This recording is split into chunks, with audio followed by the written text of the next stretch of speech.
Let's talk about our interactive part of our eye automation concept. First of all, we start with a question.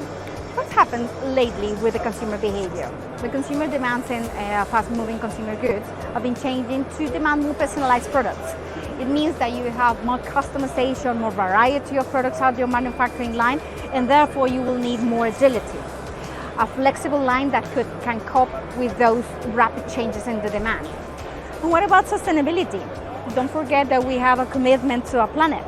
So if you're starting your journey on sustainability and you're starting to work with different materials like more sustainable, don't worry. In your packaging machines, you will also have a space in our solutions to cope with those challenges. Our robots are designed to work with different grippers technologies that will allow you to handle and manipulate all these materials that have a completely different behavior than the traditional ones that are less sustainable. Let's start talking about one part of the process, which is the palletizing or depalletizing station. Here, traditionally, you have workers doing and moving heavy loads. That's something posing a problem for the safety of the workers.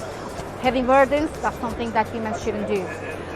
With our automation technology, our cobot technology here, embedded with special grippers to be able to cope with these challenges, we are helping to protect your workforce for this type of repetitive and also very dangerous tasks. Apart from that, with this palletizing and depalletizing section, you will cope also with those challenges of high mixed load volume, meaning that you will have the mixed palletizing, which is increasingly popular nowadays. The increase in the rise of the e-commerce is something that you need to cope with. Our technology will help you out with that.